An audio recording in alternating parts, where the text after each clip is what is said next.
everyone, welcome back to my channel. So I'm going to show you how I make my crock pot chili.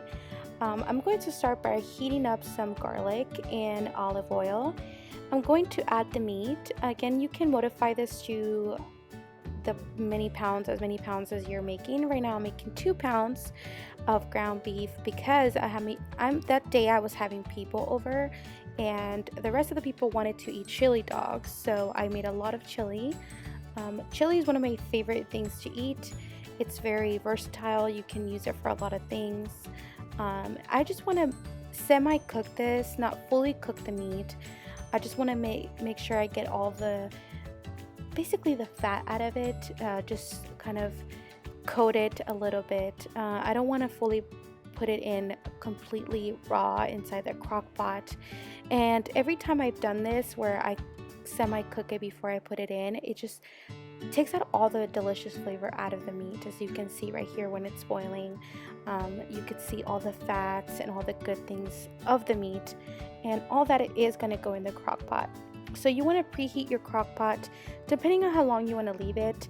I actually made this in a hurry, so I left it on high for 3 hours, but again, you can leave it up to 3 to 4 hours. I think 5 hours is the max on a chili on low heat.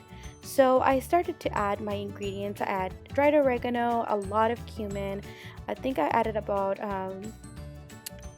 4 to 5, or I think like 7 tablespoons of cumin and half a cup of chili powder.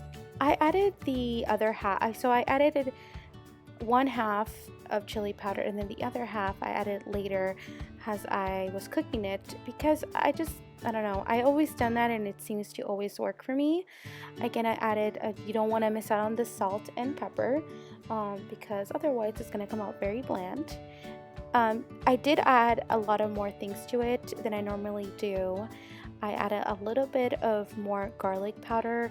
My husband loves garlic, so I try to add garlic in everything as much as I can, or if it calls for it, if it goes with what I'm making, which is mostly all the time. You can add whatever you want to it. Again, make it your own. You can make a lot of chilies. I think food, you can make it your own and modify it how you like.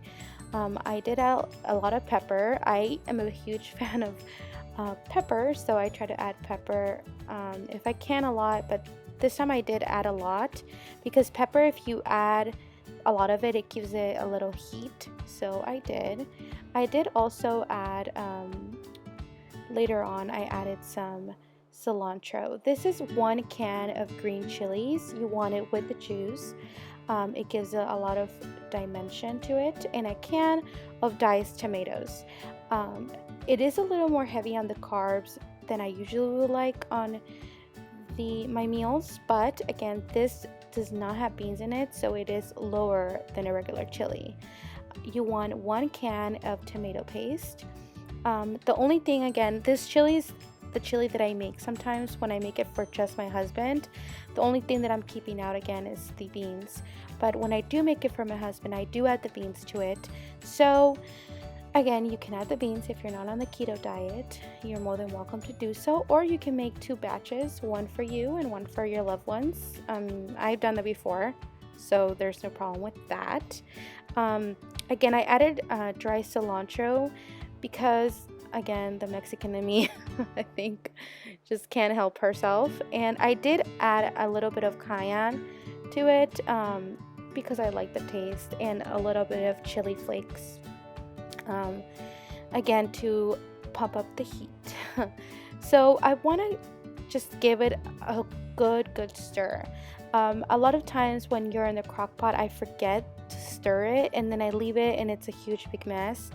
And I just want to make sure everything's combined together, so all the flavors and all the seasonings are coating every part of the meat. That way everything's nice and seasoned, and you want to keep it on there for, again, I put it on high, so I left it there for 3 hours. I checked it a couple times, stirred it a couple times, make sure it was going smoothly. And this is how it turned out. It turned out so good.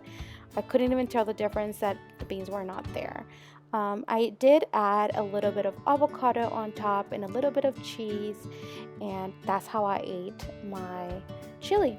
So let me know if you try it, and I hope you guys like this video, and I'll see you guys in the next one. Bye!